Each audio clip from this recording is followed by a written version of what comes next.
de Jesús y está basado en el libro, en la primera carta de Pedro, capítulo 2, versículo 21.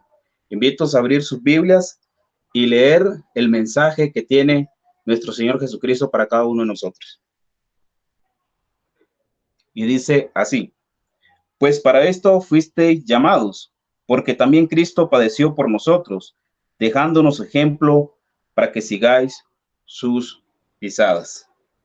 El Evangelio recomienda una serie de valores y recomendaciones y orientaciones morales para que los creyentes en Jesús seamos más felices. Estos valores son los que Jesús vivió a lo largo de su vida y que nosotros, los cristianos, debemos vivir para que sigamos e imitemos a nuestro Maestro en todo. El primer valor es la conversión, que consiste en el arrepentimiento de los pecados y el cambio de vida. En Marcos, capítulo 1, versículo 15, Jesús decía: convertíos y creed en el Evangelio. Jesús no se refiere solo a que no cometer actos malos, sino a cambiar las actitudes de la vida y la escala de valores. Por ejemplo, si uno es perezosa, debe cambiar de actitud y valorar más el trabajo o estudio. Si la persona es egoísta, debe cambiar esa actitud y amar y respetar a los demás. Si uno es avaricioso, debe cambiar de actitud y debe de preocuparse más por su riqueza, preocuparse de la dignidad de su prójimo. Si uno es irascible, es decir, que se enfada siempre y sin razón, debe cambiar de actitud para ser más amable y más respetuoso. Si uno es lujurioso, es una persona que solo piensa en el sexo, debe de cambiar esa actitud y valorar a los demás. No debe de verlos como un objeto sexual, sino como personas que merecen respeto. No los debe ver como objetos de placer, sino como personas que tienen dignidad y a las que hay que amar y respetar. Este cambio de actitud y de vida es la que Jesús quiere para sus seguidores, para sus hijos. Una vez que el cristiano se convierte, debe vivir otros valores que propone Jesús. ¿Cuáles son? Veamos lo que nos dice la palabra de Dios. Con esta frase, Jesucristo resumió todos los mandamientos.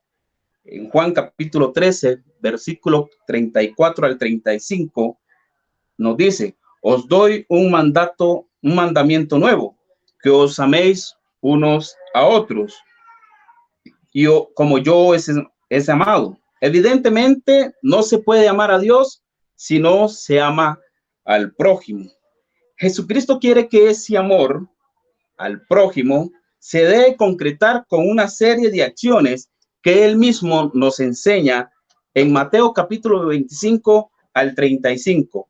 Amados hermanos, invito a abrir sus Biblias y leer en Mateo capítulo 25, 35 en adelante. Y dice así: porque tuve hambre y me disteis de comer, tuve sed y me disteis de beber, fui forastero y me recogiste, estuve desnudo y me cubristeis, enfermo y me visitasteis, y en la cárcel y viniste a mí. Entonces los justos les responderán diciendo: Señor, ¿cuándo estuvimos hambrientos y sustentamos, o sedientos y te dimos de beber? ¿O cuando te vimos enfermos o en la cárcel y vinimos a ti? Y respondiendo el rey les dirá: de cierto os digo, que en cuanto lo hicisteis a uno de estos mis hermanos más pequeños, a mí lo hicisteis. Entonces dirá también a los de la izquierda: apartados de mí, malditos, al fuego eterno, preparado para el diablo y sus ángeles. Porque tuve hambre y no me diste de comer. Y no me diste de comer. Tuve sed y no me disteis de beber. Fui forastero y no me recogiste. Estuve desnudo y no me cubristeis. Enfermo y en la cárcel y no me visitasteis. Entonces también ellos le responderán diciendo, Señor, cuando te vimos hambriento, sediento, forastero, desnudo, enfermo o en la cárcel y no te servimos? Entonces le responderá diciendo, de cierto os digo que en cuanto no lo hicisteis a uno de estos más pequeños, tampoco a mí lo hicisteis. E irán estos al castigo eterno, a los justos, y los justos a la vida eterna. Nos dice dar de comer al hambriento, dar de beber al sediento, hospedar al forastero, visitar al enfermo y al encarcelado, vestir al desnudo. Después la iglesia siguió añadiendo otras recomendaciones llamadas obras de misericordia. ¿Cómo? Obras de misericordia. Sí, ¿cuáles serán estas? Enseñar al que no sabe, dar un buen consejo al que lo necesita, corregir al que se equivoca, consolar al triste, tener paciencia con los defectos del prójimo. Pero Jesús quiere que sus seguidores lleguen incluso aún más lejos, que su hijo, que sus hijos, su iglesia, sus siervos lleguen a un nivel aún más largo, más alto, porque Él nos propone que hay que amar a nuestros enemigos también, a los que nos desean el mal. Entonces ya no solamente es amar al hermano que está a la par de nosotros, al vecino, sino que nos pide un plus, algo extra que para nosotros como seres humanos a veces es muy difícil, y es amar al prójimo. Porque si solo amáis a los que aman y solo hacéis bien a los que os corresponden, ¿qué mérito tenéis? Eso lo sabe todo el mundo. Vosotros, en cambio, amad a vuestros enemigos, haced el bien y prestad sin esperar nada a cambio. Tendréis un gran premio y seréis hijos del Altísimo. Lucas capítulo 6, versículo 27 al 38. Entonces, el Señor Jesucristo viene y nos manda a un nivel aún más extra, donde nosotros tenemos que dejar todas esas características de que cómo es posible que yo venga y tenga que amar también a mi enemigo, a aquel que me hace mal, que me hace daño. En el trabajo, en la casa, en el hogar, muchos de nuestros familiares se comportan como un tipo de enemigo porque también nos hacen mal. Y en donde quiera que nosotros andemos en este mundo, vamos a tener personas que se denominan y que son enemigos nuestros. Entonces el Señor Jesucristo nos envía a ese nivel aún más alto, que es amar también a nuestros enemigos. Ahora, otro de los valores que el Señor Jesús propone es el perdón y la misericordia, porque Él nos manda y nos dice que hay que perdonar no 7 veces, sino que nos dice 70 veces 7. Por lo tanto, nosotros los cristianos debemos de perdonar siempre y no buscar venganza. Es más, Jesús quiere que antes de ver los pecados y defectos de los otros, uno se mire a sí mismo. Miremos nuestro interior, en que nosotros también fallamos. Antes de criticar y hablar mal de otros, Jesús propone que cada uno se mire en su interior y se corrija primeramente. Y dice también la palabra de nuestro Señor Jesucristo, sé compasivo como nuestro Padre del cielo es compasivo. No juzguéis y no seréis juzgados. No condenéis y no seréis condenados. Perdonad y seréis perdonados. Dad y se os dará. La medida que uséis la usarán con vosotros. Y en otro pasaje dice El que esté limpio de pecado, que tire la primera piedra. Un ejemplo, ¿verdad? Cuando están apedreando a la dama que nos representa ahí en este versículo de la Biblia, en Juan capítulo 8, 1 al 11, podemos ver esta historia. Entonces, el que esté libre de pecado, le dice el Señor, que tire la primera piedra. Pero la mejor definición de cómo debe ser la vida de un cristiano la encontramos en Mateo capítulo 5, versículo 1 al 12. Y aquí estamos hablando, amados hermanos, de las bienaventuranzas. Invito a abrir sus Biblias en Mateo capítulo 5, versículo 1 al 12.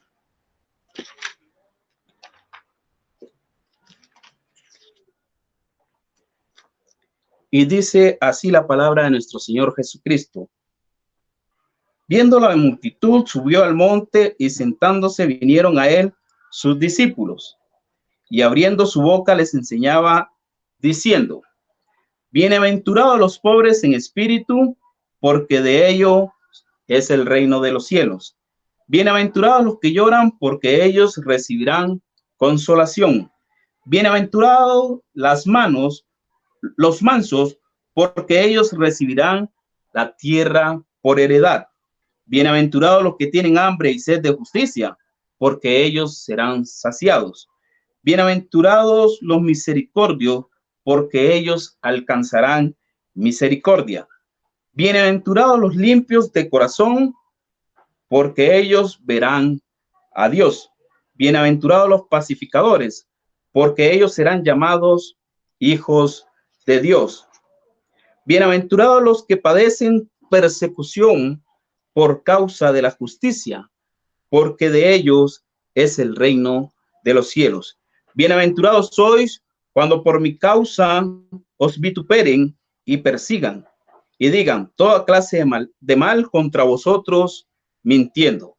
Gozaos y alegraos, porque vuestro galardón es grande en los cielos, porque así persiguieron a los profetas que fueron antes de vosotros.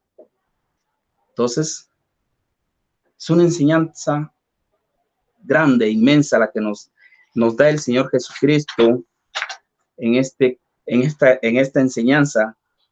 Y dice, hay que ser pobres de espíritu. No hay que vivir pendiente de la riqueza, porque no es lo más importante del mundo. No solo del pan vive el hombre, dice la palabra de nuestro Señor Jesucristo también, sino de toda palabra que sale de la boca de Dios. Mateo capítulo 4, versículo 4 lo dice. Hay que ser humilde y sencillo. No hay que buscar los honores y los puestos más importantes, porque de eso no se trata la vida, ¿verdad? Sufrir y llorar con los que sufren. Hay que ser solidarios, amados hermanos, y acompañar a las personas, a la gente, a los hermanos, a los amigos, a los vecinos en los momentos de dolor. ¿Cuántos de nuestros familiares, incluso en este momento, están pasando una etapa de dolor y de sufrimiento emocional con la pérdida de un familiar por el tema de la pandemia de COVID-19? ¿Cuántos de nuestros vecinos están sufriendo porque tienen 1, 2 o 3 familiares, tienen un hijo, un abuelo, un hermano en cuidados intensivos, también en un hospital por causa de esta pandemia? ¿Y por qué hablamos tanto de la pandemia? Porque es la actualidad en la que estamos viviendo también.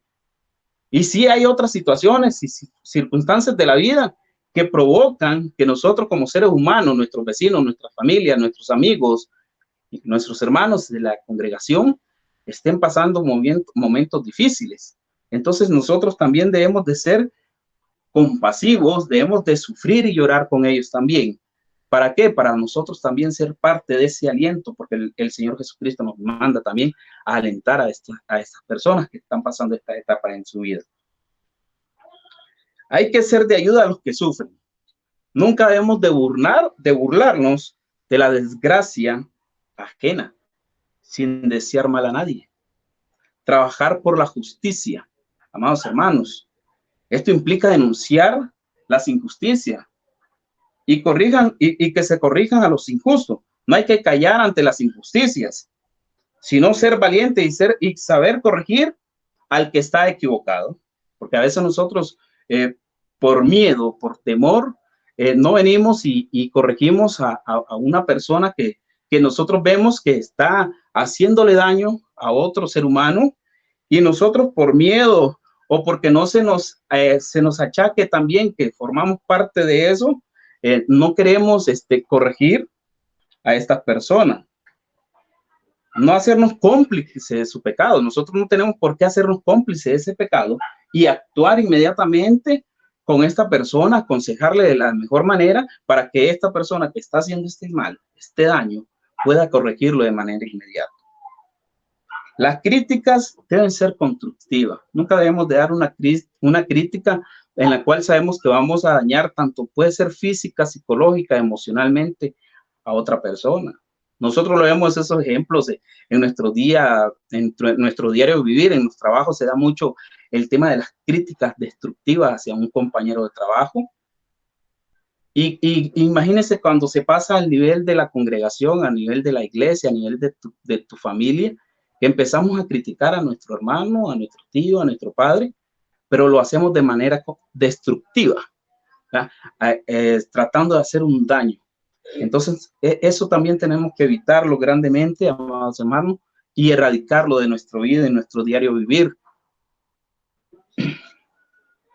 Las mismas, díganse que las críticas deben de ser hechas con amor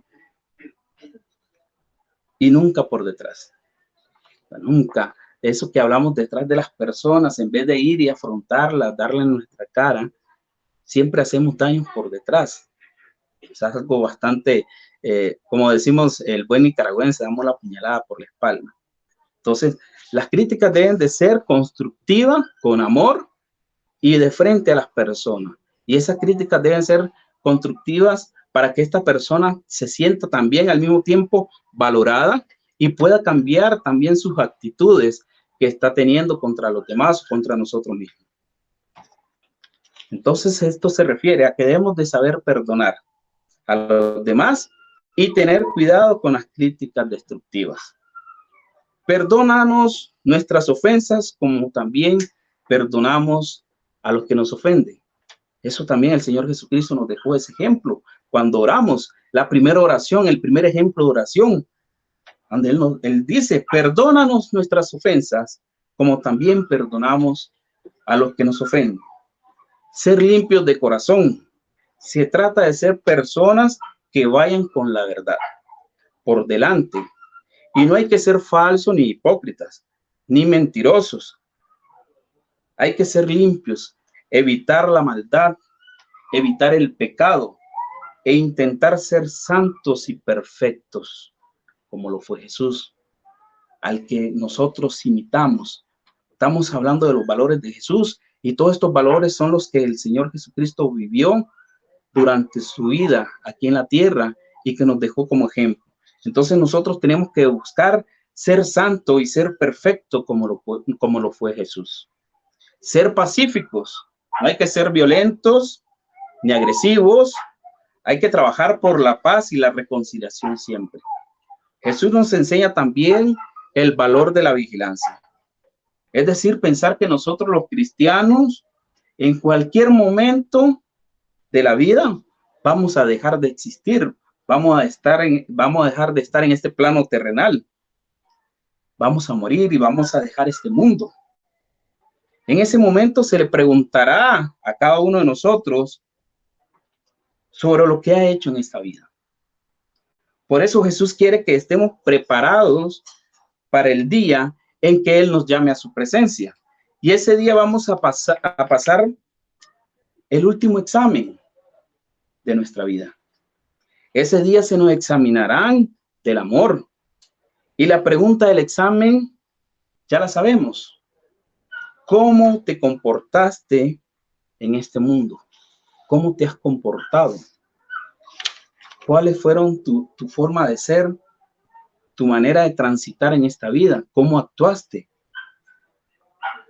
Entonces, amados hermanos, recordemos que el Señor Jesucristo también nos está preparando para cuando Él venga y nos lleve a su presencia, para que nosotros ya vayamos prácticamente directamente a gozarnos con Él, pero vamos a tener un examen final. Y esta va a ser la pregunta muy importante. ¿Cómo te has comportado en este mundo. En la parábola del buen samaritano, Jesucristo nos enseña los valores de la solidaridad, la igualdad, la dignidad humana. Todas las personas son personas que hay que respetarlas como tales, aunque sean de otra raza, de otra nación, lengua e incluso de otra religión. Hay que prepararse para los problemas de los demás y no pasarlos por largo, porque también nosotros tenemos que tener ese amor hacia nuestro prójimo, no hacernos como dicen, como dice el buen dicho en Nicaragua, de la vista gorda, o como ese hombre que estaba herido, estaba lastimado, y los demás transeúntes que pasaban a la par solamente le miraban, hasta que apareció ese buen samaritano, sanó sus heridas. Entonces así quiere el Señor Jesucristo que nosotros sus hijos seamos, que así nosotros actuemos. Jesucristo no dejó escrito ningún código de comportamiento, pero sí que nos enseñó cómo debemos comportarnos. Por eso a lo largo de la historia, cada vez que se plantean problemas morales, la iglesia, siguiendo el evangelio, orienta la vida de los cristianos. Y esa es la misión de la iglesia, de la congregación, de los ministros, de los predicadores, de los ancianos, de cada uno de los que está a cargo de la congregación, ayudando a los hermanos en crecer en el conocimiento, en la palabra de Dios. Y es que nosotros como iglesia debemos de preocuparnos por nuestro prójimo, y el prójimo más cercano es el hermano que está sentado a la par mía. Es mi familia, en mi casa, mi hijo, mi esposa. Todos son nuestro prójimo, nuestro vecino. Me recuerdo que estaba yo de visita en una iglesia y estaba el sermón, perdón, estaba la clase, y viene y sale la esposa de este predicador, y él está consultando de quiénes son el prójimo y pone un ejemplo de que si aquel indigente que está allí en la calle pidiendo una moneda, que está todo sucio, maloliento, es nuestro prójimo.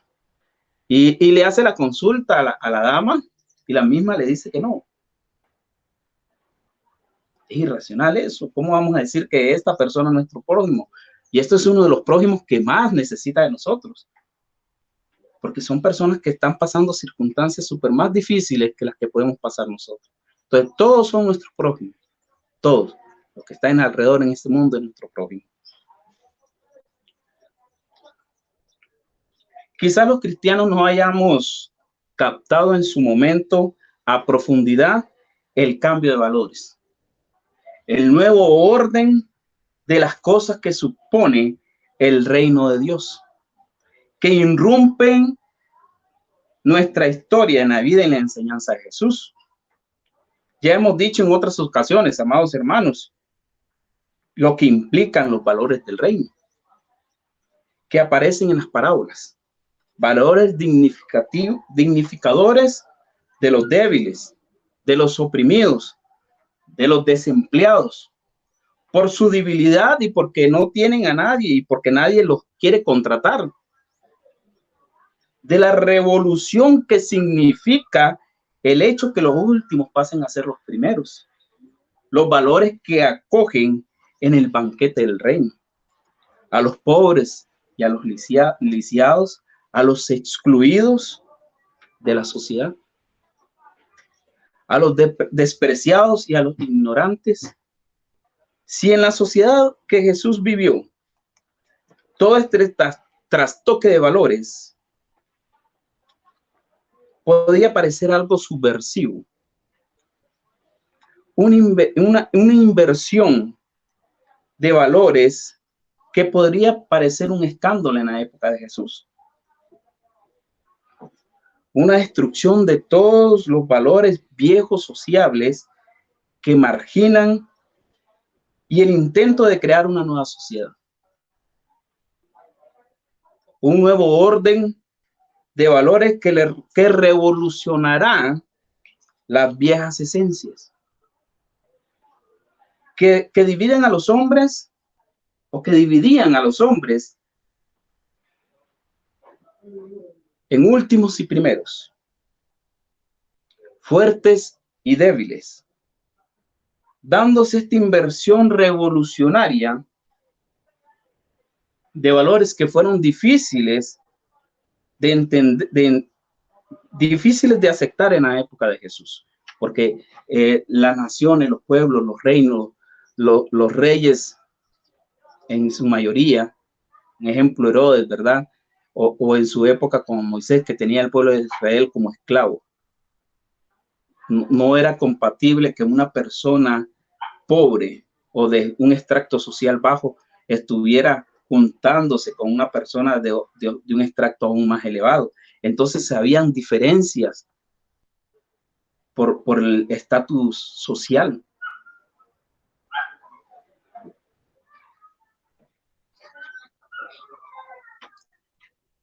La única diferencia en la época en la que irrumpe el reino y la nuestra es que a Jesús lo crucificaron los religiosos de su época. Y hoy, los religiosos de nuestra época, vivimos un cristianismo cómodo, no comprometidos y de autodisfrute. O sea, decimos que seguimos a Jesús, que estamos en la iglesia, que estamos en la congregación, pero no queremos ser parte de acoger esos valores con que el Señor Jesucristo nos alimenta. Vivimos en ese cristianismo conformista, en donde en muchas ocasiones no queremos hacer ni ver ni velar por nuestro prójimo. Tampoco queremos defender, a pesar de que estamos escribiendo el comportamiento con los pobres de la tierra. Un cristianismo que se fundamente solamente en el compromiso social. Somos conscientes que un humanismo ateo se está viviendo actualmente. Nadie, casi muchos, incluso yo estaba leyendo hace poco un mensaje de un cantautor de música cristiana evangélica, que ahora él expresa que es el ateo. Entonces estamos viviendo ese cambio con esta actualidad en este mundo moderno, que se están perdiendo los valores y el amor hacia nuestro Señor y Salvador Jesucristo, y ahora todos dicen yo soy ateo. Ya es como un modismo, una moda de decir soy ateo. Podría defender también la dignificación de los proscritos y la liberación de los pobres de la tierra. La revolución, la subversión y el nuevo orden de cosas que implican la irrupción del reino de Dios. Va mucho más allá de estas vivencias y de estos hechos que pueden cambiar la realidad sociopolítica. Implica una revolución que cambia al hombre, que le renueva en su interior y en su exterior, en sus relaciones sociales y una relación con Dios. Entonces, hay un cambio generacional, pero también espiritual, interna, exterior, de uno como ser humano, del hombre, y la relación con Dios. Es como si se quiera destruir todo lo viejo, todo el viejo orden de valores, y conseguir que nazca un nuevo hombre, renovado espiritualmente, y que la relación que tenga con Dios, con el hombre, sea a partir de la muerte del viejo y un nacimiento nuevo. Por eso es importante, y decimos que el primer valor es la conversión. ¿Por qué? Porque ahí donde nosotros pasamos por la etapa del bautismo, donde hay una muerte a ese viejo hombre y nace un nuevo hombre. Y desde que nosotros como hijos de nuestro Señor Jesucristo, que nos hemos bautizado, desde que salimos de esa sumersión, ya somos un nuevo hombre, una nueva mujer, un nuevo ser humano, por los cuales ya tenemos que irnos alimentando y cimentando en todos los valores que el Señor Jesucristo ha implantado en nuestros corazones, en nuestra sociedad, que nos ha enseñado y nos demuestra en estas escrituras. Ahora veamos también, amados hermanos, la escala de valores. ¿Cuál es la escala de valores del mundo? ¿Cuál es tu escala de valor como cristiano? ¿Hay alguna diferencia entre la escala de valores del mundo y la de Cristo? ¿Hay diferencias entre tu escala de valores y los valores cristianos?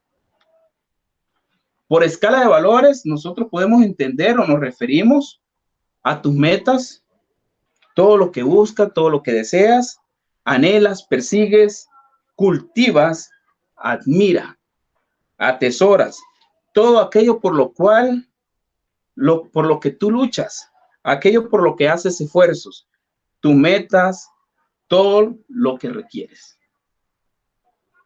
Entonces, hagamos esa consulta. ¿Cómo está nuestra escala de valores? Si la misma se diferencia de los valores que están actualmente, de lo que está inundado en nuestro diario vivir, en la sociedad, en el mundo. Si la escala de valores que el mundo tiene, ¿cuál es la diferencia? ¿O está acaparada algo en los valores que nuestro Señor Jesucristo vivió? O si la escala de valores de nosotros está basada en lo que el Señor y el Salvador Jesucristo nos manda y cómo nos debemos de comportar, o nuestra escala de valores aún está contaminada con valores del mundo mundano. Entonces, amados hermanos, debemos también de ver cómo está nuestra escala de valores. Nuestra familia, nuestros hijos, nuestra esposa, nuestros esposos, ¿cuál es la escala de valores que ellos tienen? ¿Cuál es la escala de valores que nosotros le presentamos al mundo, a la sociedad, en nuestro trabajo, en nuestros colegios, universidades, a nuestros vecinos? Entonces, veamos este tipo de escala de valores y sepamos diferenciar y cuál es la que les conviene a nosotros como cristianos y cuál es la que el Señor Jesucristo dice que nosotros debemos de seguir e implementar y vivir en nuestro diario vivir. Los cristianos seguimos a nuestro Señor y Jesucristo, quien alteró la escala de valores de su época, a pesar de que hace 2000 años que tenemos sus enseñanzas y ejemplos. Los valores del mundo no han cambiado importantemente, amados hermanos. Y aún más, muchos de nosotros los cristianos que decimos seguir a Jesús, sus pisadas del Maestro, no utilizamos la escala de valores que Él nos enseñó. Entonces ahí donde está esa falta de compromiso o falta de identidad. Todavía no estoy identificado de lo que es ser verdaderamente un hijo de nuestro Señor y Salvador Jesucristo. Todavía no tengo identificado qué es ser realmente un cristiano, porque todavía no estoy viviendo conforme a la escala de valores o los valores que el Señor Jesús implantó hace más de 2000 años. La venida de Jesucristo a este mundo demuestra esa alteración de escala de valores. El quien es el Hijo de Dios, al igual al Padre, que estuvo con el Padre de la creación del mundo, Rey de reyes, Señor de señores, entabló, nació en un establo y vivió en la pobreza. Qué paradójica es la vida. El dueño de todo lo que hay en esta tierra, en este mundo terrenal, vino a nacer en un establo y vivió en la pobreza. No tuvo títulos, honorarios ni nobleza. No buscó poder ni riqueza. No buscó poder ni fama. No anheló una vida de placeres ni trató de hacer su vida fácil y divertida. Escogió la compañía de gente sencilla, gente humilde y trabajadora. Le tendió su mano a los indeseables, menospreciados. Se juntó con prostitutas, recaudadores de impuestos, enfermos, leprosos y con los más pobres de esta tierra. No vino para ser servido, sino para servir. Ejemplo, cuando lavó también los pies de sus discípulos. Y Él nos demostró también ese amor al prójimo y que el que es el último va a ser primero con el servicio que presta.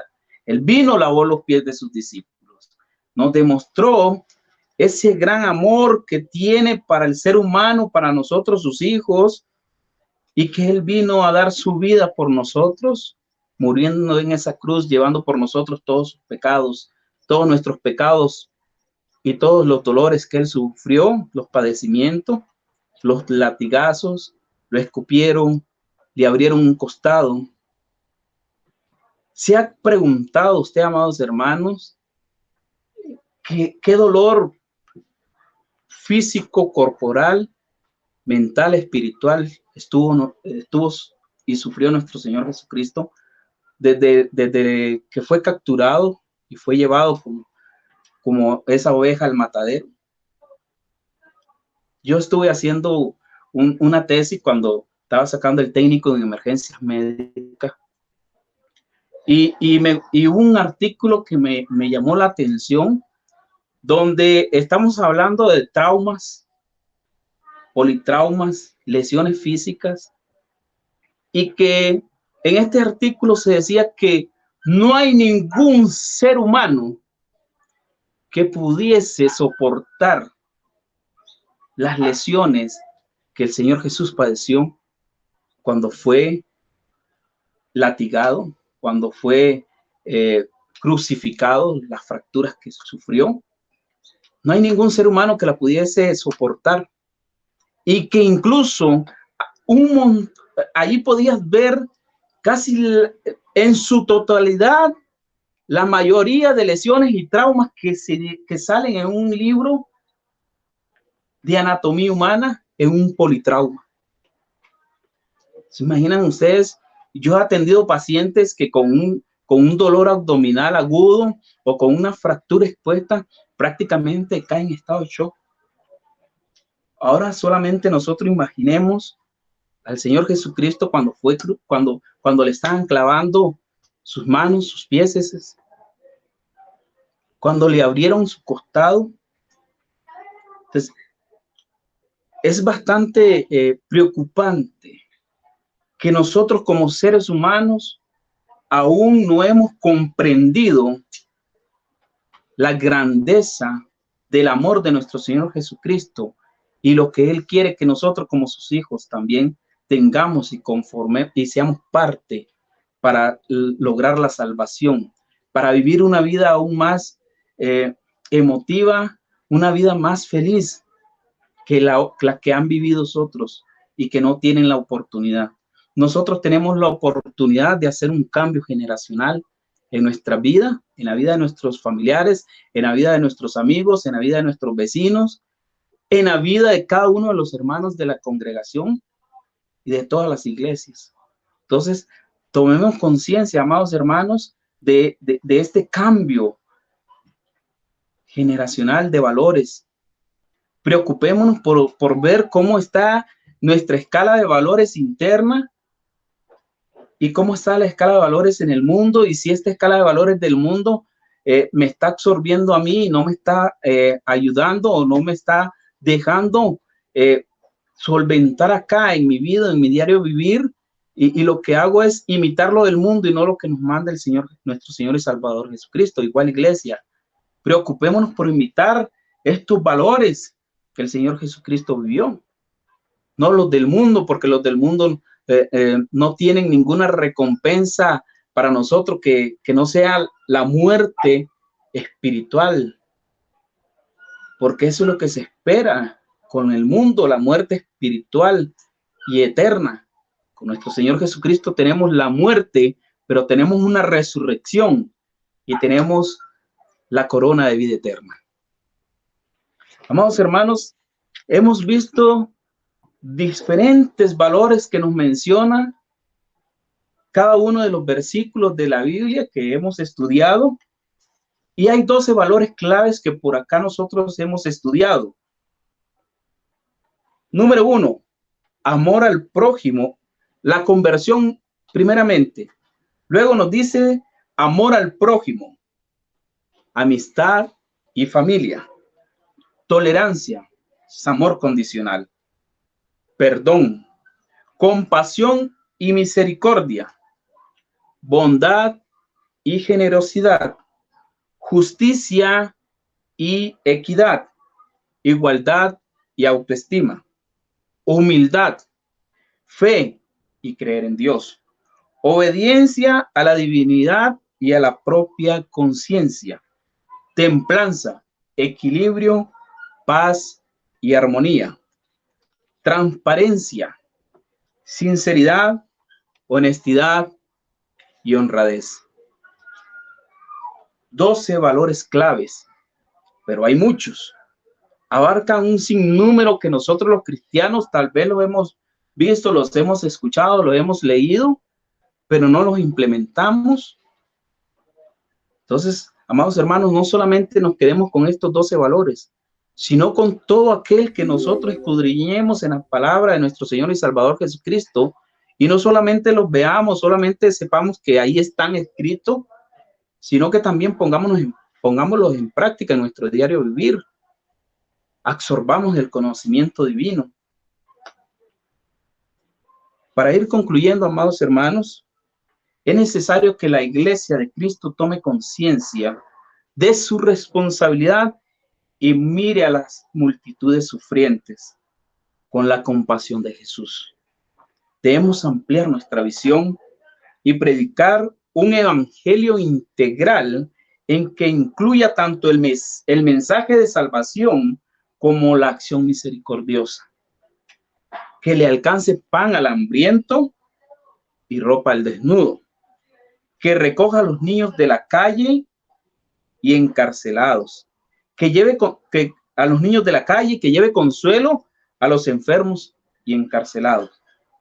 Es preciso que nosotros como Iglesia de Cristo, como hijos de Dios, modifiquemos no solamente nuestra manera de pensar, sino en nuestro modo de vivir, de tal manera que no dependamos de la cuenta del banco para nuestro sustento, sino de la provisión de Dios. Cuando buscamos primeramente el reino de Dios y su justicia, amados hermanos, nada ni nadie nos domina. Que el Señor les bendiga a todos en esta mañana.